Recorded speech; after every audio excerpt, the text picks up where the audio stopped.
안녕하세요, 필립입니다. 오늘의 사연 읽어보겠습니다. 저는 진짜 제 결혼 생활이 파탄이 나는 그때까지도 인생은 달콤한 핑크빛이라고 믿고 살았던 것 같습니다. 정말 몇 년 동안 멘탈이 나갈 만큼 충격적이었고 가끔 지금도 그 일이 떠오르면 내 감정이나 일상 자체가 마구 흔들리는 기분에 견딜 수가 없었지만 정말 세월이 또 약인가 봅니다. 저는 41살의 나이에 딸 둘을 둔 주부입니다. 그때 그러니까 제가 태어나서 좀 철이 들 무렵까지 저는 저희 아빠가 하는 일이 사실 무엇인지도 몰랐습니다. 커서 보니 아빠는 요즘 말로 하자면 건물주였습니다. 제가 살던 도시에는 구도심과 신도심이 있었는데 구도심에 8층짜리 건물이 있었고 신도심 지하상가 몇 개와 일반 상가도 몇 채 가지고 있었던 거니까요. 저는 동네 학교가 아니라 제가 살던 도시에서 제일 유명한 사립초등학교에 다녔고 당연히 셔틀버스를 타고 학교를 다녔습니다. 하지만 공부에 특별히 취미가 있는 것도 아니었고 사실 발레, 피아노, 바이올린 등 이것저것 꾸준히 해왔지만 예체능을 잘하는 것도 아니었습니다. 그렇다고 저는 살아오면서 특별히 주눅들 일도 없었고 생각해보면 그저 즐겁고 재미있게 지냈던 기억이 많습니다. 집에는 가정부라고 해야 하나? 입주해서 집안일을 해주는 분이 계셨고 엄마는 승마를 하러 다니고 그림을 그리러 다니며 지냈습니다. 물론 갤러리 같은 곳에 다니시며 그림도 많이 사셨어요. 시에서 운영하는 승마장에는 우리 식구들의 말이 따로 있었습니다. 하지만 그것도 그냥 우리 가족이 함께 즐기는 운동일 뿐이었고 엄청 특별하다고 생각하며 지냈던 것은 아니었습니다. 그저 그런 환경이니까 내가 지내는 생활이었고 저는 또 좀 소탈하고 엄청 명랑하고 솔직한 편이었습니다. 초등학교를 졸업하고 중학교에 입학하고 2학년이 되었는데 어느 날 서울에서 전학생이 왔습니다. 창백할 정도로 하얀 얼굴, 갖다 세운 것처럼 높은 코. 그 친구는 마침 제 옆자리에 앉게 되었는데 저는 그 친구를 보자마자 사실 무척 마음에 들었습니다. 뭔가 차가운 도시미녀라고 하나요? 차도녀 같은 인상에 도대체 수업 시간에 공부라는 걸 안 하는 거예요. 국어 시간에는 영어 교과서를 펴고 있고 그런 식으로. 분명 선생님이 수업 시간에 질문을 하면 교과서 페이지까지 짚어가면서 대답을 하는데 영 공부도 안 하고 그냥 가방만 메고 학교에 오는 것 같았습니다. 너 우리 집에 놀러 갈래? 현아야, 넌 집이 어디야? 아니면 너네 집에 놀러 가도 돼? 응? 한 번만 가보자. 그래? 너 음악 듣는 거 좋아해? 그럼 우리 집 가서 같이 음악 듣자.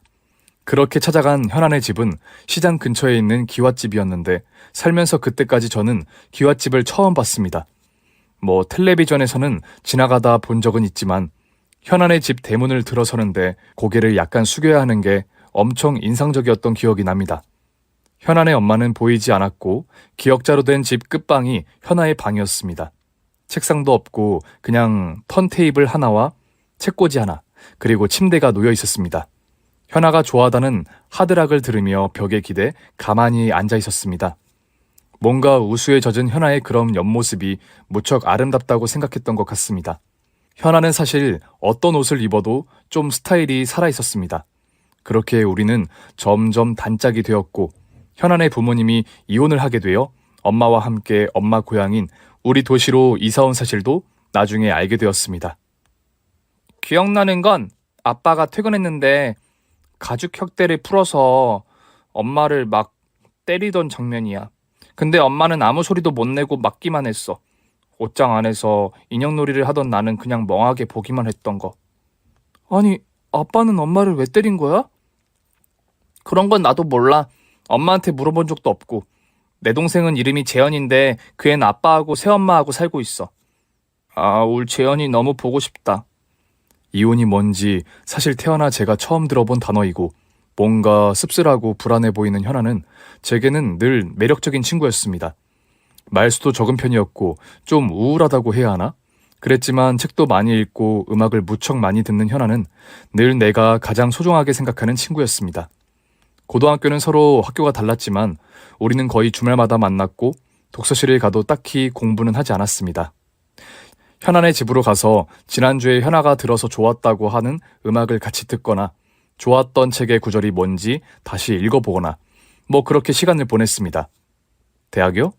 대학은 당연히 그 도시에 있는 대학에 입학했습니다. 저는 성적이 언제나 그저 그랬고 우리 엄마 아빠도 단 한 번도 제게 공부해야지 이런 말씀을 하신 적이 없었기에 아무 고민 없이 대학에 입학했습니다. 대학도 현아와는 다른 곳에 다니게 되었지만 우리는 연합 동아리에 들어서 같이 지내기로 했습니다. 현아야, 너 그 남자애 봤어? 지난번 신입생 환영회 때 그 키 크고 눈 큰 애 있잖아. 난 그 애가 진짜 쏙 들어오더라. 넌 괜찮은 애 없었어? 글쎄, 누굴 말하는지 모르겠네. 난 잘 모르겠더라. 너무 시끄럽고 정신 없었어.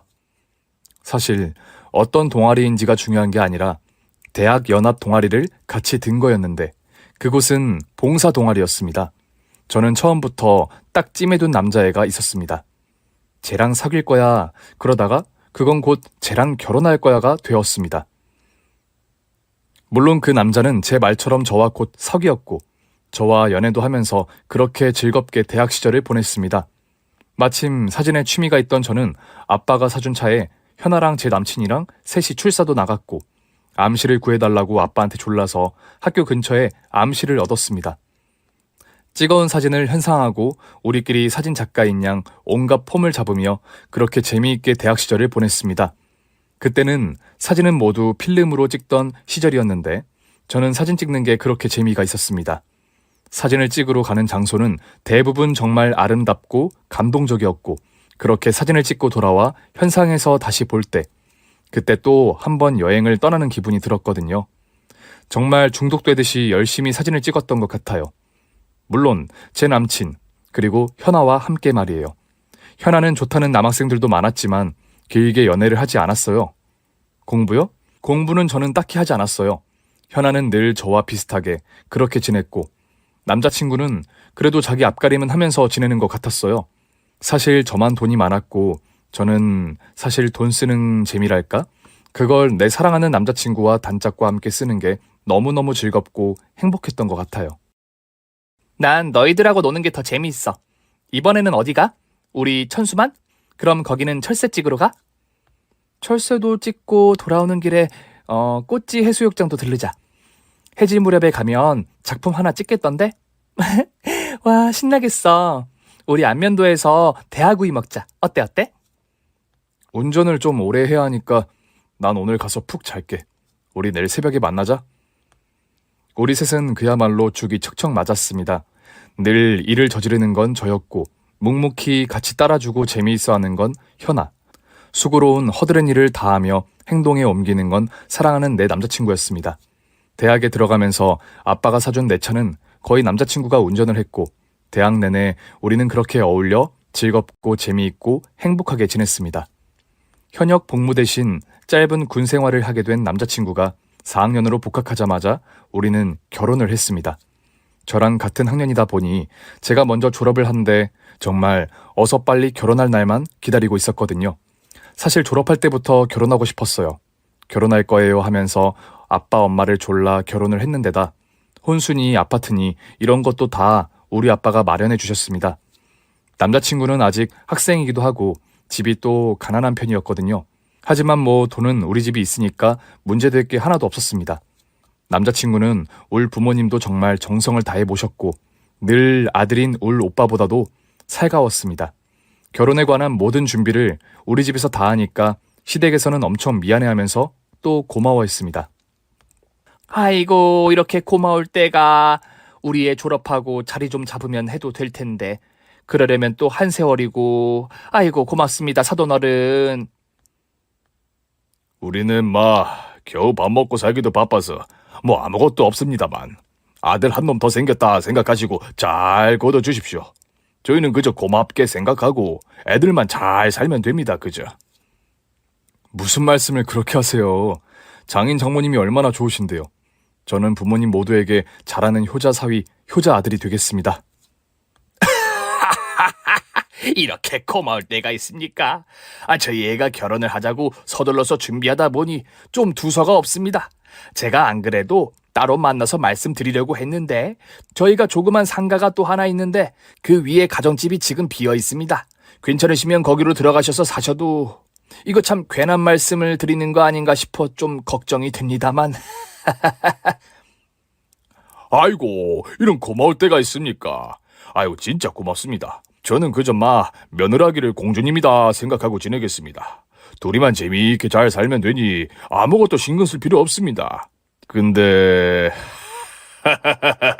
저희 언제쯤 이사하면 될까요?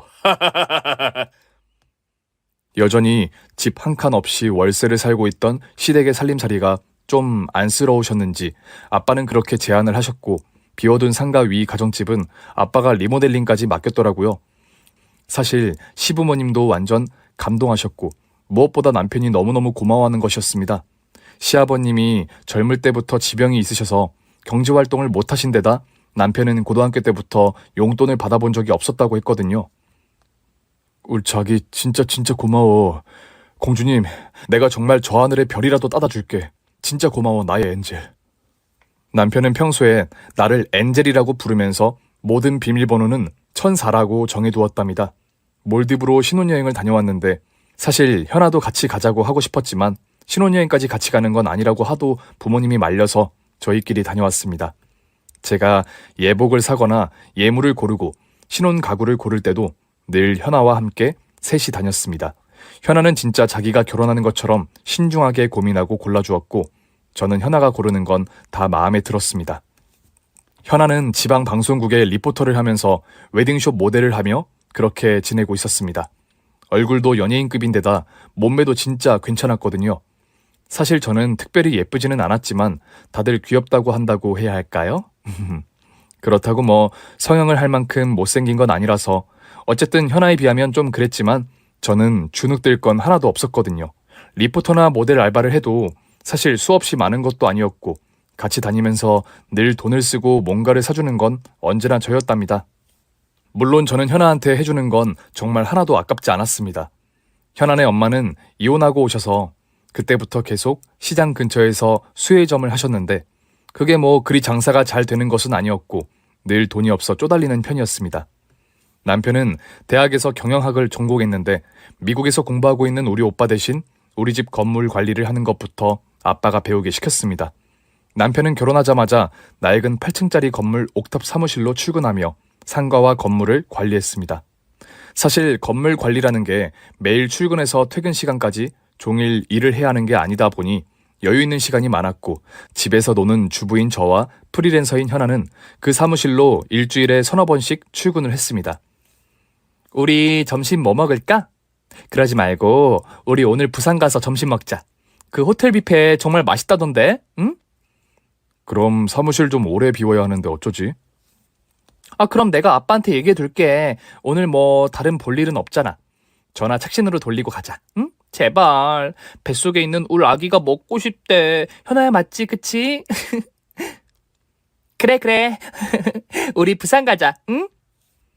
그렇게 셋이 점심을 먹으러 부산으로 다녀오기도 하고 현아와 나 단 둘이서 쇼핑도 다니고 하면서 여전히 즐겁게 지냈습니다. 가끔씩 지역 텔레비전 채널에 리포터로 나오는 현아를 볼 때도 있었지만 내 친구가 저렇게 예쁘다니 역시 우리 현아야. 저는 그렇게 생각했습니다. 그러던 어느 날이었습니다. 여보, 현아가 쓰러졌다고 방송국에서 연락이 왔어. 어떡하지? 내가 병원에 가봐야 할 것 같아. 알겠어요. 당신이 어서 가봐. 아니, 어디가 어떻게 많이 아픈 건 아니겠지? 어서 가보고 연락해줘. 기다릴게. 거의 임신 막달이 되어 외출 자체가 힘들었던 저는 집안에서 그저 남편의 전화만 기다렸습니다. 저혈압이 너무 심하대. 그래서 갑자기 계단을 막 오르거나 등산을 하거나 하며 피가 뇌에까지 도착을 안 해서 기절을 하게 된대. 스트레스가 심해도 그렇고. 그럴 때는 누워서 바로 쉬면 되는데 안 그러면 정말 위험하대. 어떡해 우리 현아. 죽는 건 아니지. 치료는 약 먹으면 안 돼? 못 고치는 거야? 약도 먹고 하는데 근본적인 치료는 없대. 이번에는 산에 올라가면서 리포터 하다가 그랬대. 마침 병원이 가까워서 다행이었지. 아니면 큰일이 생겼을 거라고.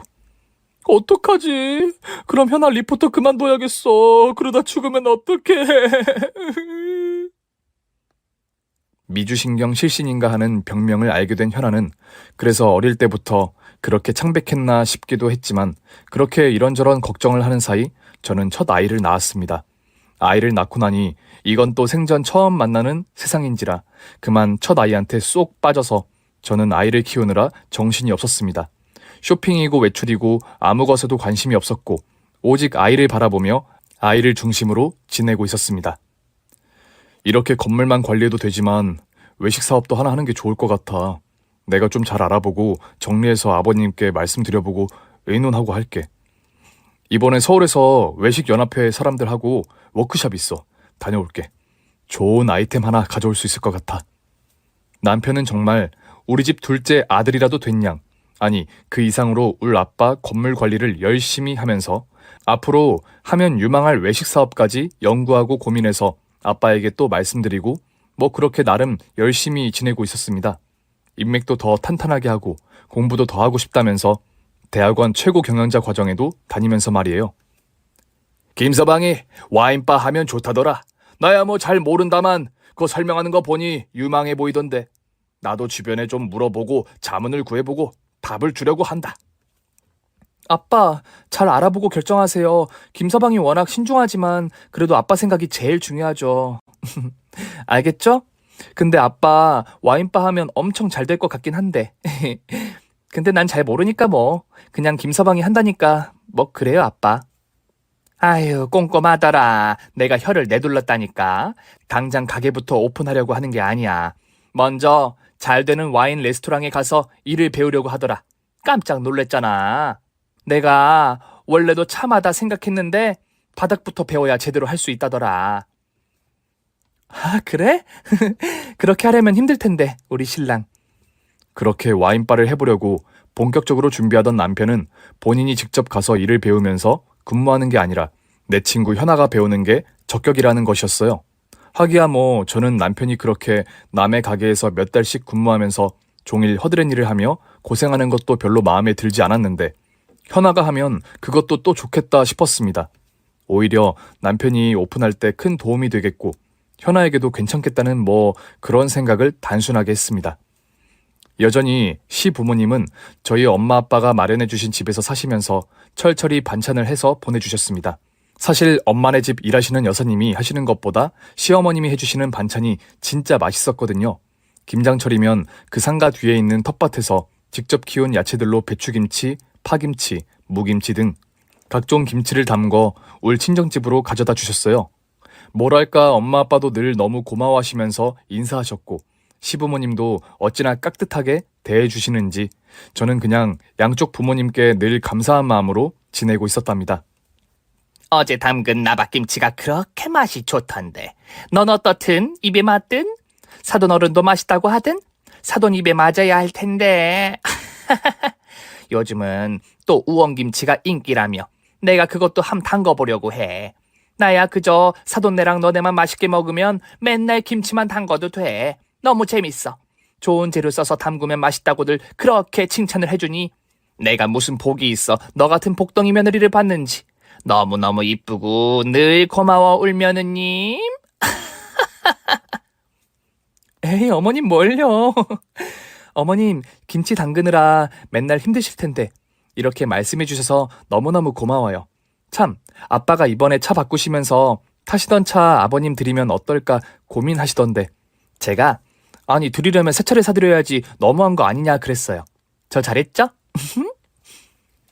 무슨 소리야? 응? 사돈 어른 타시던 차 그거 너무 좋던데 우리는 감지덕지지. 그렇게 관리된 차를 주신다니 그저 고맙다 고마워. 세상에 새 차는 무슨 새 차야. 너 어서 가서 그러자고 해. 알았지? 이제 그 차 타고 나가면 나도 사모님 소리 듣겠어.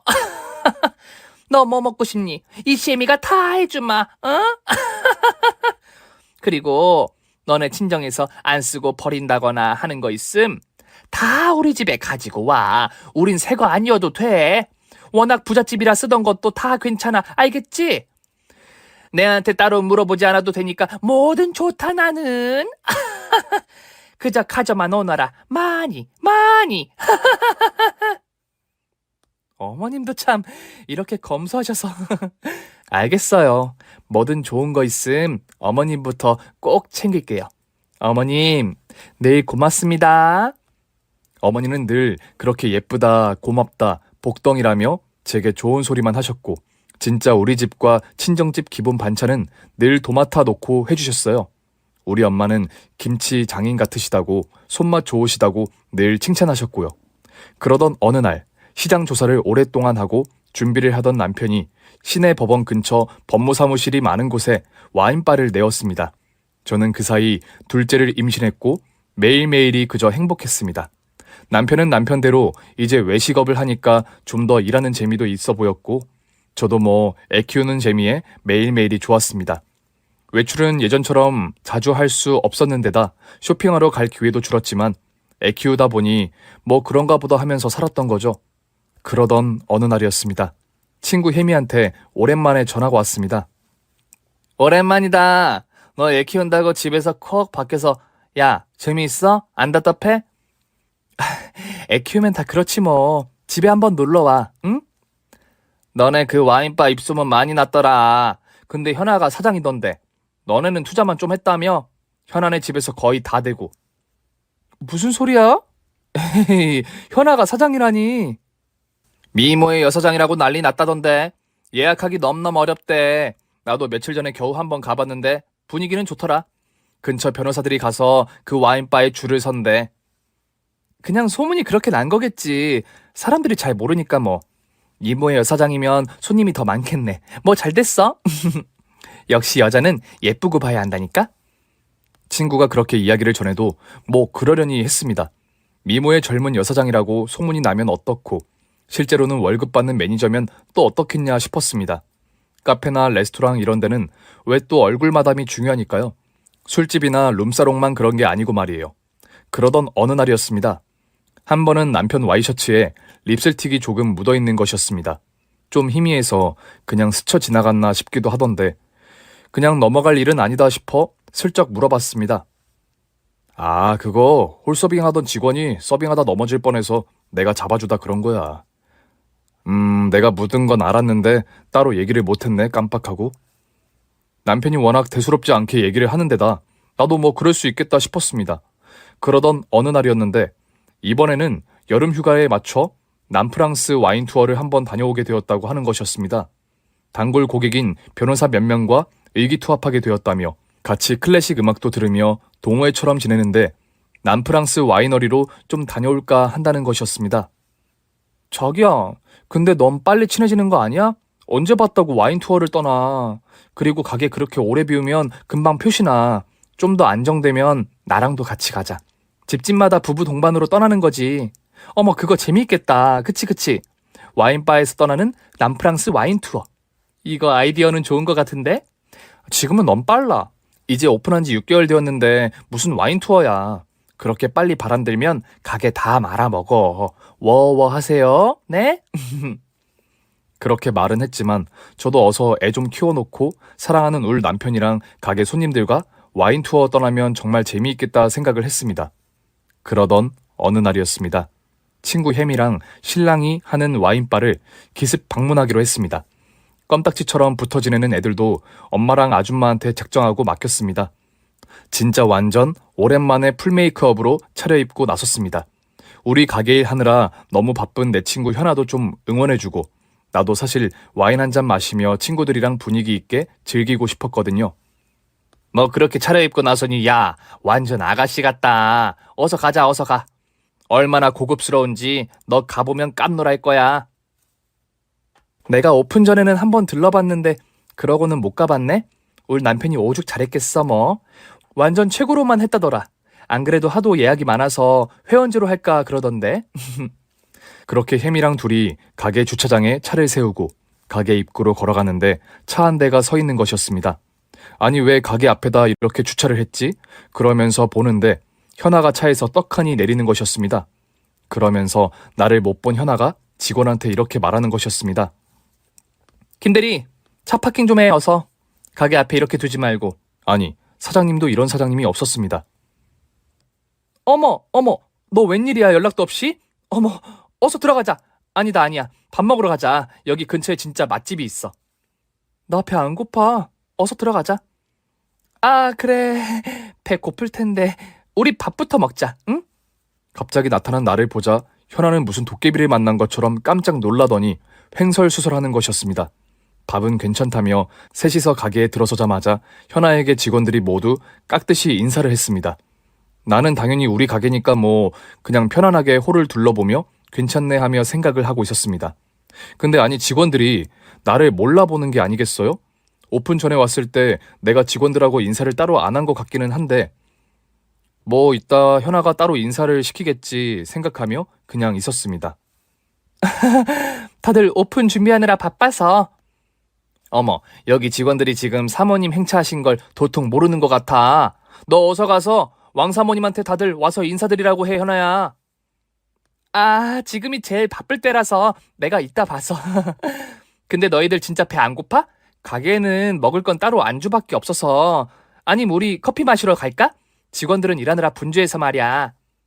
아니야, 우리 가게인데 뭐 직원들 일하는 거 구경하면 그것도 좋지 뭐. 괜찮아, 현아야. 너도 일해야 되면 움직여. 난 혜미랑 있으면 돼. 여기 간식만 좀 갖다 주고 이따 여유 생기면 커피 한 잔 주면 돼. 그때였습니다. 직원 한 명이 현아에게 말을 거는 것이었습니다.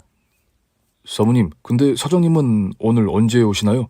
오늘 모임 시간 좀 당겨졌다고 하던데 혹시 아세요? 사장님. 사장님은 오늘 아까 나와서.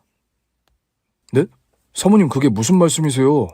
사모님, 사장님께 연락 좀 드려주세요. 모임하시는 변호사분이 지금 재판 시간 변경되어서 들어가신다고 따로 연락이 어렵다고 하셔서. 아니, 누구더러 사모님이라고 하는지 좀 헷갈리는 데다 저는 약간 어안이 좀 벙벙해서 가만히 있었습니다. 그런데 혜미가 갑자기 그러는 것이었습니다. 야, 근데 저 직원 지금 너더러 사모님이라 그러는 거 맞지? 응? 근데 너가 왜 사모님이야? 진짜 이상하네. 네가 사모님이고 그럼 얘 남편이 네 남편이야? 아니, 이게 뭐야? 현아는 갑자기 바쁘다며 자리를 비웠고 나는 뭔가 이상하고 엄청 잘못되었다는 생각에 잠시 얼음이 되었습니다. 그때부터 우리가 가게를 비울 때까지 다시는 콧배기도 안 보이던 현아도 이상했고 가만 생각하니 그동안 우리가 무척 연락도 뜸했다는 생각이 들기 시작했습니다. 저도 집안에서 애 키우느라 정신이 없었지만 좀 심하다 싶을 만큼 연락이 뜸해졌구나 하는 생각이 들었습니다. 야, 너 이거 엄청 이상한 거 알지? 내가 뭐라고 함부로 말할 건 아닌데 이거 지금 엄청 이상한 거야. 지금 내가 전에 그랬잖아. 현아가 미모의 여사장인데 집에 돈이 많다고 소문났다고. 근데 이게 그냥 소문이 아닌 것 같아. 너 잘 알아봐. 이거 진짜 이상한데? 제 떨리는 속마음을 숨기고 그날 저녁 남편한테 지나가는 말처럼 물어봤더니 네가 바쁜데 찾아가서 정신이 없어서 그랬을 거라며 대수롭지 않게 말했습니다. 직원들이 어떻게 현아한테 사모님이라고 하냐며 그게 말이 되냐면서 말이에요. 현아가 타는 차는 수준을 좀 맞춰주려고 리스한 차니까 업무용이라며 이렇게 하는 게 또 경비 절감이 된다고 말하는 것이었어요. 또 보이는 게 중요하다 보니 좀 맞춰서 가게차를 구입했다고요. 듣고 보니 그건 또 맞는 것도 같았지만 그냥 넘어갈 일은 아니다 싶었습니다. 자꾸 의심을 할 게 아니라 알아보고 확인하는 게 낫다고 생각했던 저는 사람을 시켜 남편 차와 현아 차에 녹음기를 설치했습니다. 그렇게 저는 판도라의 상자를 결국 열었던 것이었습니다. 세상에 현아는 그 많고 많은 변호사 중에 예순이 다 되어가는 유부남 변호사와 사귀고 있었습니다. 아니 미친, 그 미모의 그 나이에 유부남 변호사라니 완전 할아버지 같은 노친네랑 미친 거 아닌가요?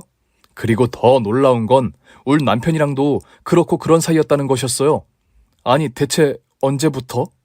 그리고 우리가 20살부터 만나 같이 한 세월이 얼마인데 아니 그게 말도 안 되고 믿기지도 않았습니다.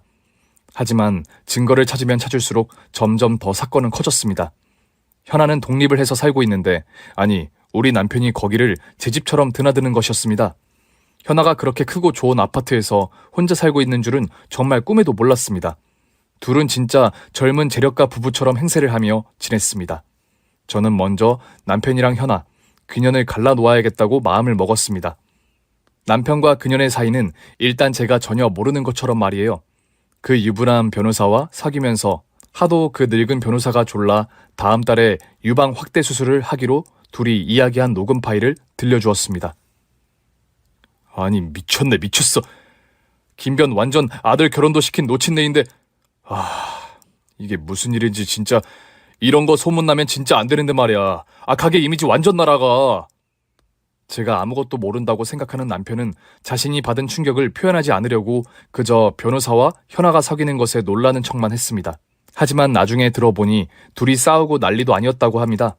결국 남편이 김 변호사라는 늙은이를 주먹질하고 차까지 부셔서 경찰이 출동했고 결국 경찰서에 갔다고 말입니다. 이제는 제가 직접 그동안 모은 증거를 가지고 현아를 만나기로 했습니다. 1, 2년도 된 사이도 아니고 2년을 대체 어떻게 해야 하나 정말 가슴이 벌렁벌렁거려서 밤마다 잠이 오지 않았습니다. 잠깐만.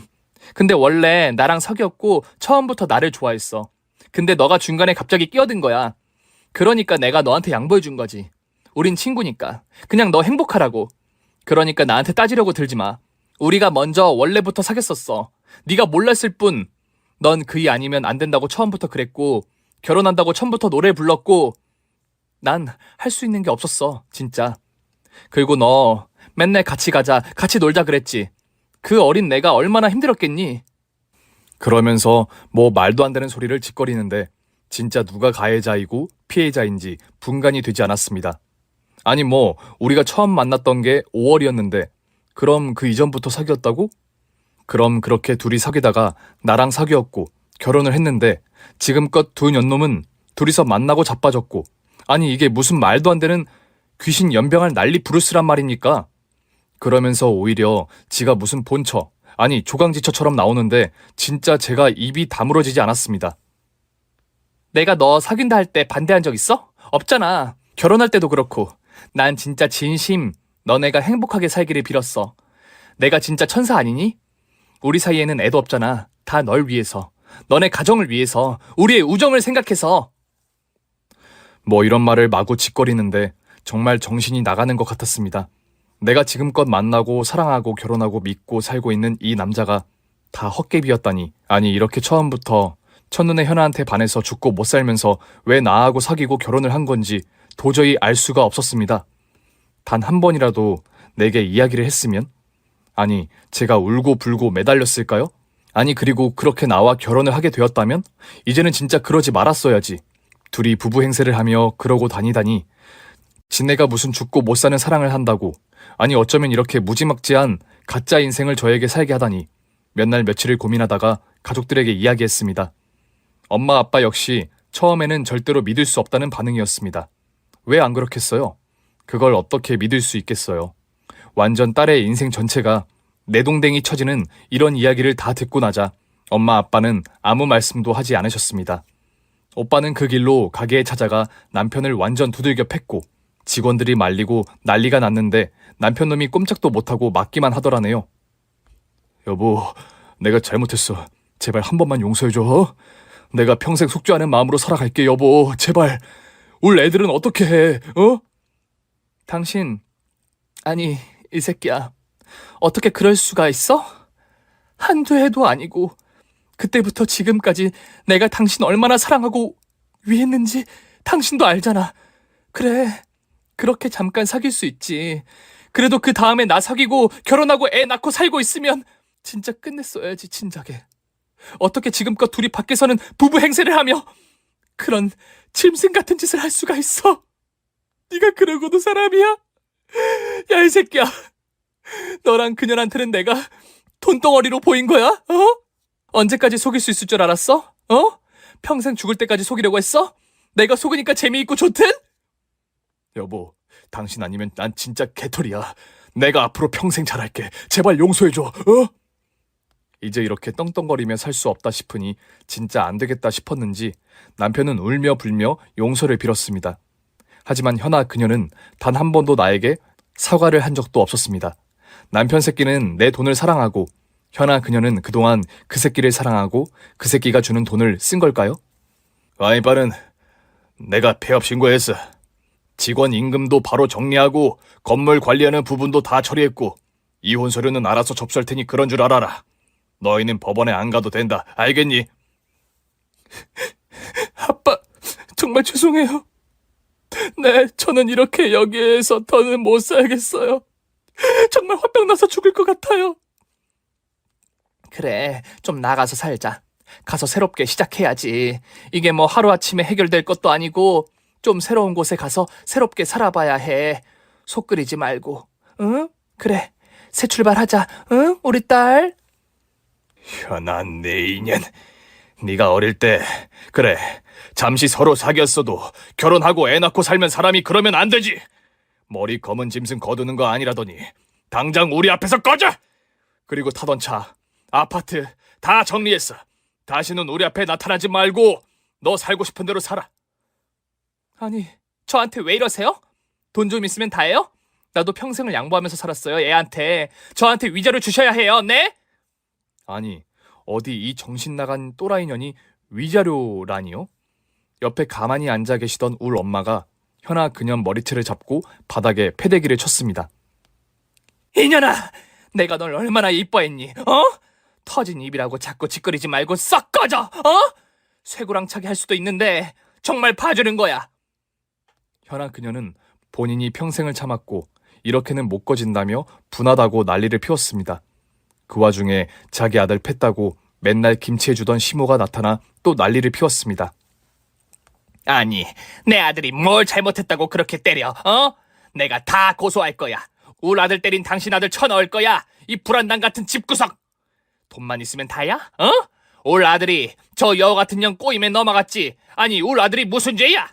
결혼해서 지금껏 그저 장인 장모한테 네네 한 거밖에 더 있어, 어? 뭐라고요? 돈만 있으면 다냐고요? 사는 집 만들어줘. 타는 차 내줘. 아니, 저희가 섭섭하게 해드린 게 뭐가 있어요? 정말 사위 하나 잘 봤다고 그렇게나 이뻐했더니 이게 다 뭐예요? 세상에 어쩜 이런... 아니, 진짜 꼴도 보기 싫으니까 어서 가세요, 네? 그거 뭐, 우린 다 그냥 있었어? 우리가, 어? 내가 철철이 해나른 김치며 반찬이며 내가 식모처럼 해서 갖다 바쳤잖아. 부잣집에 장가간 우리 아들 잘 살아라고, 어? 나도 뼈 빠지게 해 바쳤다고, 어? 그런 아들이 두고두고 딴 살림 차리고 그것도 10년도 넘게 바람을 피웠네요. 다 재산 넘보고 그런 거지. 우리가 돈 없었어 봐? 택도 없을 일이죠. 왜? 이제 집도 없이 나가 살 거 생각하니 억울하세요? 네? 정말 그만하세요. 네? 진짜 꼴도 보기 싫어요. 합의금입니다. 어서 꺼져요. 네? 다시는 보지 맙시다. 네? 아빠는 시모 앞에다 안방 금고에 보관하고 있던 현금 1억을 꺼내와 갖다 던졌습니다. 그렇게 말이 많던 시모는 갑자기 입을 닫고 아빠가 던진 그 돈꾸러미를 주섬주섬 챙기기 시작했습니다. 엄마 아빠도 저도 정말 어이가 없어 그런 시어머니를 가만히 바라다 보고 있었습니다. 아, 고맙습니다. 제가 우리 애 맞고 온 거 보니까 정말 속이 상해서 그랬는데 알겠습니다. 그리고 참 부탁드리는데 저희 그 집에 한 달만 더 살면 안 될까요? 갑자기 집을 알아보고 하려니 그게 좀 쉽지가 않아서 말이에요. 부탁드려요. 저희가 나갈 때 정말 깨끗하게 정리하고 나가겠습니다. 네. 이 상황에서도 울 엄마 아빠 집에 조금이라도 더 살면 안 되냐고 부탁하는 시어머니. 저 같으면 지금 당장 이삿짐을 꾸리고 싶을 텐데 하는 마음에 진짜 할 말이 없었습니다. 그렇게 아빠가 던진 돈을 챙긴 시어머니는 한 번 더 부탁드린다며 공손히 인사를 하고 물러났습니다. 우리 신랑 이대로 하게 해주세요도 아니고 그렇게 현아와 남편놈은 나랑 결혼하고도 계속되었던 그 관계도 끝이 나버렸고 저희 결혼 생활도 단번에 끝이 났습니다. 저는 그저 어서 헤어지고 싶었고 우리나라를 떠나고 싶었습니다.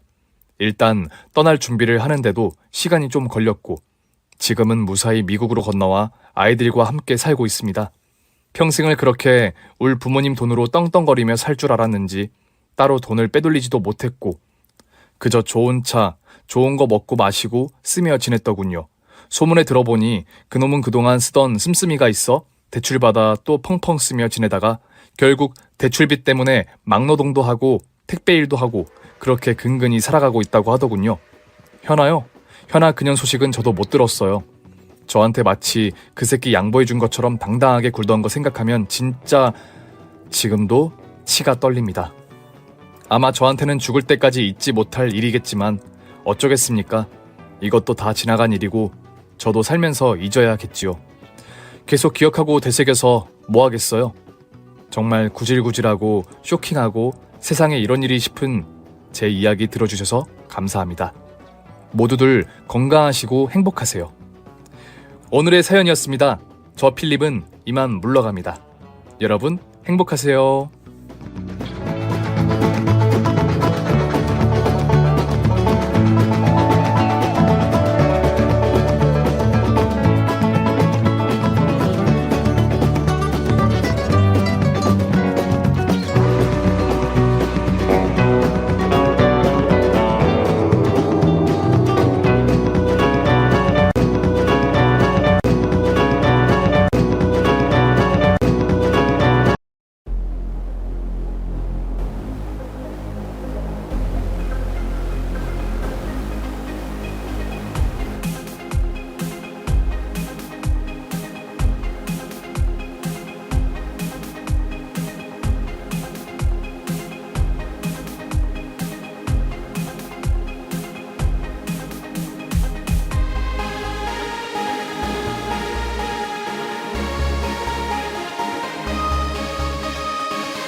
Audio Jungle.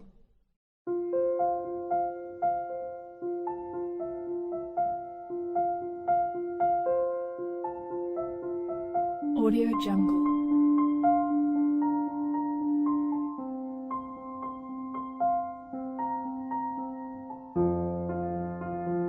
Audio Jungle.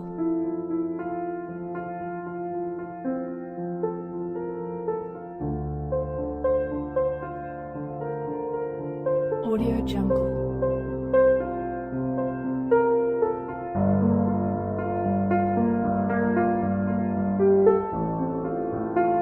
Audio Jungle.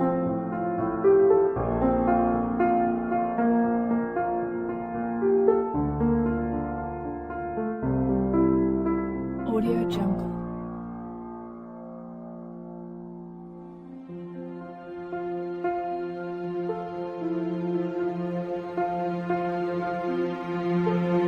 Audio Jungle.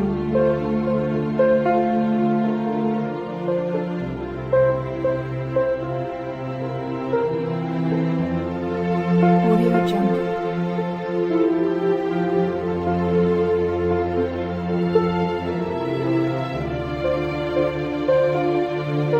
Audio Jungle.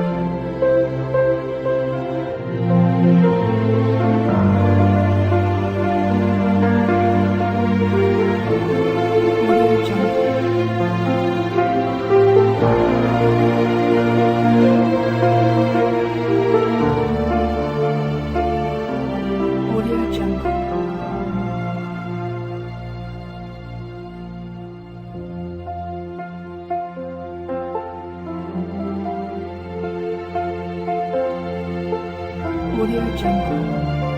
Audio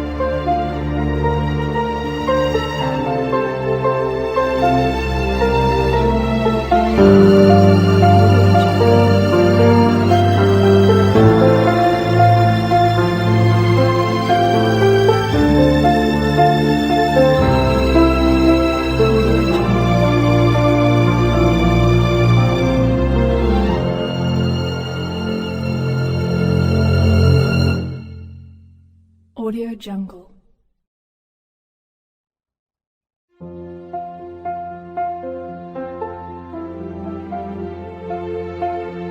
Audio Jungle. Audio Jungle. Audio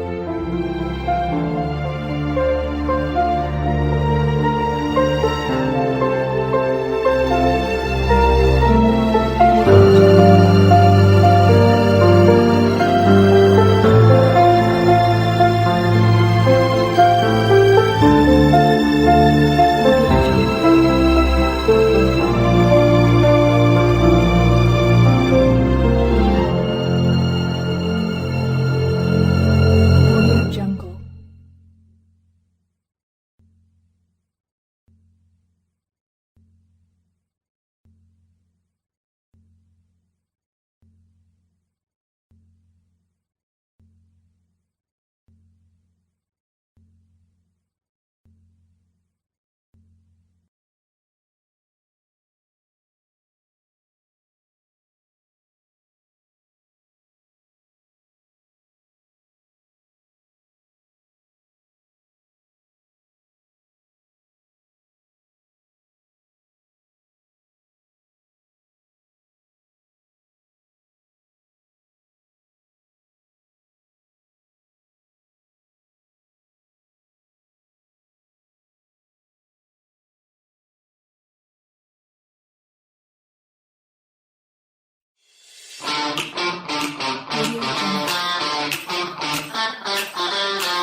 Audio Jungle.